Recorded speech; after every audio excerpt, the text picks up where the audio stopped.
Hey bookworms and constant readers, welcome back to the channel. You saw the thumbnail, it's all about Stephen King. Once again, we're going in publication order of Stephen King books. I started towards the end because I got a lot of requests from friends and family that I always talk about how much I love Stephen King, but there's no Stephen King on the channel. So I started I guess 3 or 4 books ago now. I want to say the first was Blaze, maybe even before that. We are going in publication order all the way to the very latest book, which comes out next week. It's called Fairy Tale. And then we will go back to the beginning and do Carrie all the way to where I actually started this video series. But as they go on the channel, they are in publication order, and today is his, I think it was 2008 he wrote this book, the short story collection, Just After Sunset. This is one of the first videos I will be using notes on. It is a total of 13 stories, and I just did little notes as I wrote each story and gave a rating for each story. That way I wouldn't forget, because there are some stories in here that are forgettable. So, like always, we start with covers. I've mentioned numerous times before, I love covers. I definitely judge a book by its cover. There's been many books that they've had a catchy cover. I've bought it and I've really liked it. There's also been books with extremely boring cover that were really good. So we'll start off as usual with my hardback first edition. This cover's pretty basic. But it has a cool effect to it. So you have this blurry writing. It's got Stephen King, Just After Sunset. There's the spine, and the back is... But when the light hits it, it does this really cool, like, rainbow, like, metallic effect. See how it does that? Very cool cover. It's very basic, but the effect is really, really interesting. And then the paperback... I actually like this cover more because it has to deal with my absolute favorite Stephen King short story of all time, The Cat from Hell. And this is the paperback cover. It's got the cool like sunset with the black cat, just your basic spine, then reviews and stuff on the back. I give the hardback like a 4.5 out of 5. It's cool. I like that metallic effect to it, but it's kind of boring. This one though, I love this one. 5 out of 5 because if anything, this book is worth picking up just to read The Cat from Hell. And if you're interested in a movie version of that short story, they did, what is that? I think it's Tale, he says at the end of the book, at the end of the book he has a little section where he talks about like the story behind the short story. And I want to say it's the 1990 Tales from the Dark Side movie. And that was one of the stories that were in that movie. Tales from the Dark Side, if you don't know, it's a lot like the movie Creepshow or like the Twilight Zone, where it's 2-hour like movie, but they do little like short films, short stories to fill up the whole time. All right, so let's get on with it. The first story is a story called Willa, and this one I gave it a 5 out of 5. I really liked this story. It's a ghost story. It's about this these ghosts, and you don't find out initially that they're ghosts. You read a couple pages into the story, and then you realize that they're ghosts of Willa and David, and you learn how they died, and they figure out that they're dead, but they're with these other people that don't know that they're dead, and Willa comes to realize that they're going to be kind of like lost in limbo if they don't find a place that they like and go there and stay, like haunt a place. And they try and convince the other spirits in the story to come with them into town and find a place. You know, they don't want to stay here, that it's not going to end well for them, and it's a cool little story. So the second one is called The Gingerbread Girl. I gave this a 5 out of 5. It was a really good story. So this is about a woman who loses her baby during pregnancy, and they find or no, it was shortly after she delivers the baby, because they found the baby dead in the crib, and to deal with that pain, she starts running, and not like running like your initial thought of running. This is more like sprinting. So like she initially starts just running to the end of her driveway, and like she's panting and out of breath, and then it's like to the end of, you know, the street, to the, you know, end of the block, you know, to the corner store. It gets longer and longer and longer. She's obsessed with running. And her and her husband are having problems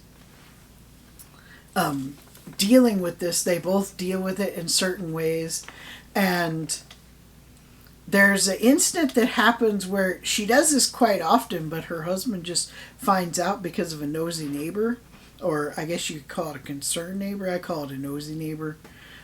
If they were really concerned, they would have like called EMS or something and not told her husband. But that's beside the point. She goes to this local like high school or like park track, and she will run and run and run and do like just full on sprinting laps until she collapses. And her husband finds out about this and confronts her about it, and she leaves. And she goes to her father's place in Florida, and as she's dealing with all this grief and what she's going to do about her marriage and everything, she gets caught up in this total other creepy situation down there, and it leads to like this super like traumatic event, and it's so good. It's done so well. I really like the story. So the next one is Harvey's Dream. I gave this one a 3 out of 5. It was okay. It wasn't anything great, and it deals with this guy who has a dream, and he's telling his wife about the dream, and she's seeing things. She's at the kitchen window and she's looking out at the neighborhood, and she's seeing things that this guy dreamt, and they're coming true like right before her eyes. So it's kind of a cool story, but it's also forgettable. Rest Stop is the next one. This one, it wasn't the worst of the bunch, but this one I gave a 2 out of 5. It was, I don't know, it was really dumb. It was about this guy who is a writer, and it reminded me a little bit of Stephen King, and then when you read the end of the book, you find out that it's based on a true story. So I feel kind of bad giving it a 2 out of 5, but it just wasn't that good. So this guy's a writer, and I forget what his name is or what his pen name is, but it's like Stephen King. Stephen King writes also under the name Richard Bachman. And he stops off at this rest stop late at night, and he hears this guy just like beating the shit out of his girlfriend in the women's bathroom. And he's trying to decide if he's going to work up the courage to confront them or if he's just going to go on about his business and not say anything. And he doesn't have the nerve to do it as himself, so he becomes his like alter ego, his pen name, and he gets involved. And it just, I don't know, I didn't care for it. Next up is Stationary Bike. This is another one that I don't know. I didn't care for it. I gave it a 2 out of 5, and it's about a guy who he gets like this slightly high cholesterol reading from his doctor, and he like totally like freaks out about it, and he buys this stationary bike. He puts it in the basement of this like apartment complex that he lives in, and he starts riding this exercise bike, and he becomes like obsessed with it.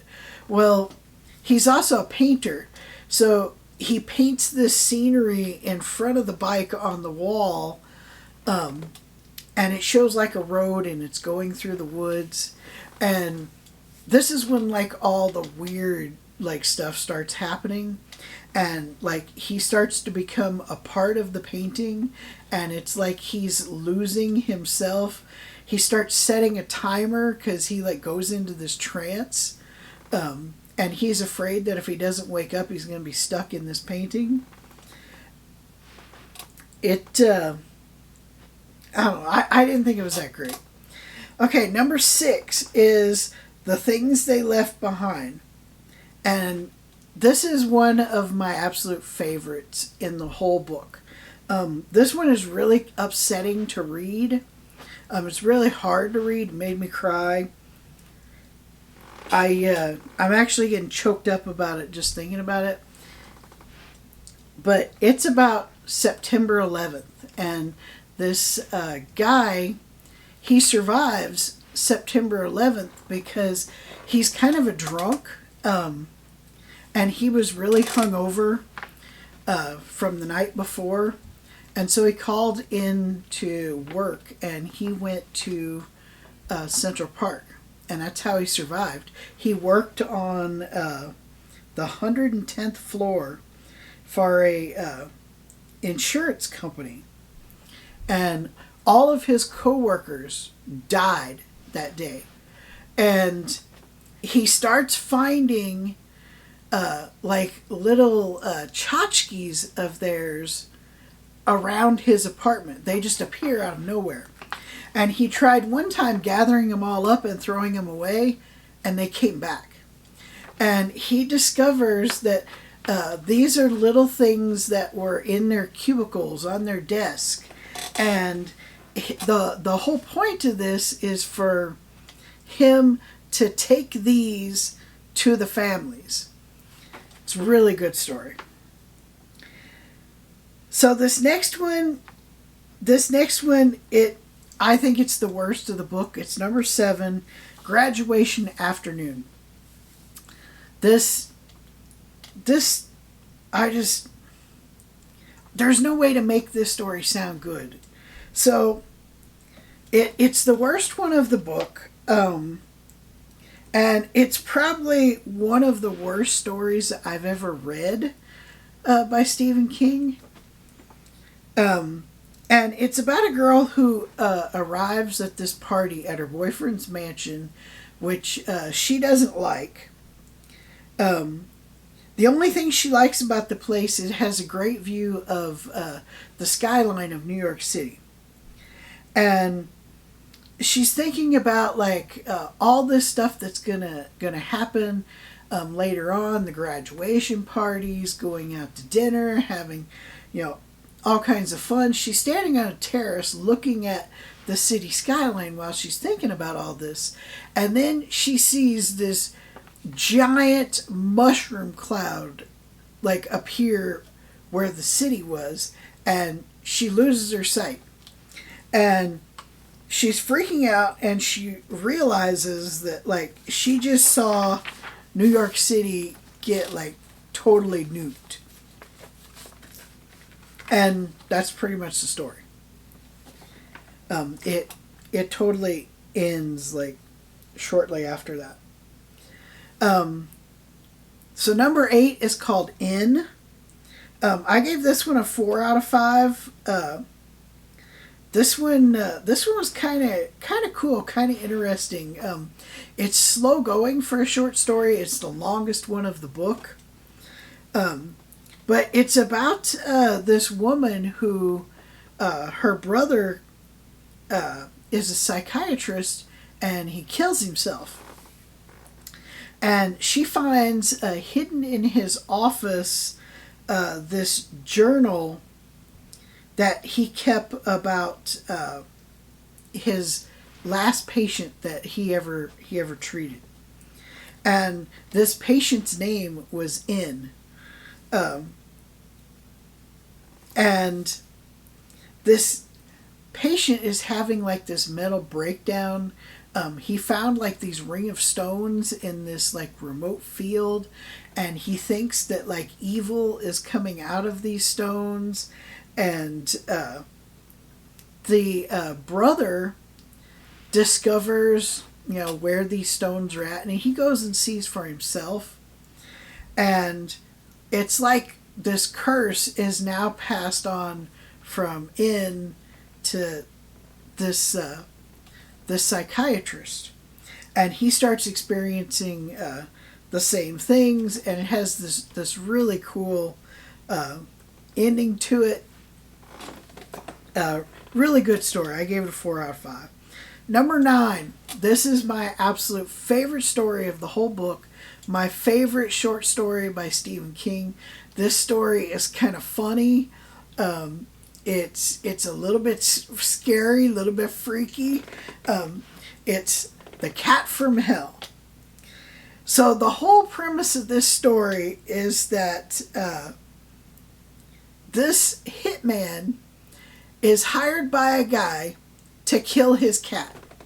He is paid $6,000 in advance, and he'll get the other $6,000 when he provides proof of death. And the whole time, the guy who hires this hitman is talking about it. The cat in question is sitting on the hitman's lap, just sleeping, purring away. The hitman's petting the cat.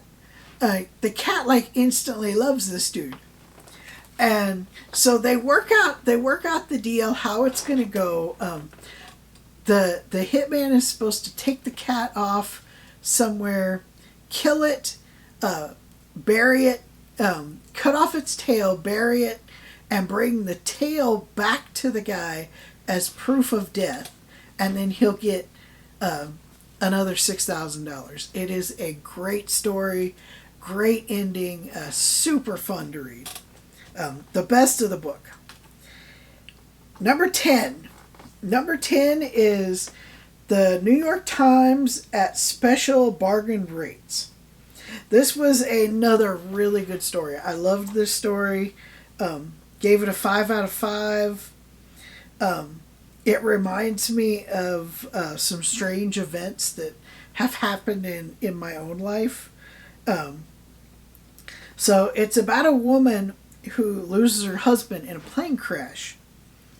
And the plane crashes into this apartment building and kills everyone on board. It kills people that lived in this apartment building, and then the debris rained down on the street and actually killed people on the street, and it put people in the hospital. Well, 2 days after this event happens, she receives a phone call from her husband. And he's basically just saying, goodbye and warning her of future events, and he's talking about how time is different over here, and all this cool stuff. Is really, really good story. It is one of the highlights of the book. Number 11 is Mute. This one I gave another 5 out of 5. This is just another really good, like, oh my god, you get to the ending and you cannot believe, like, what is happening. This is about a guy who picks up a hitchhiker who has this sign telling everybody that he's deaf and he's mute.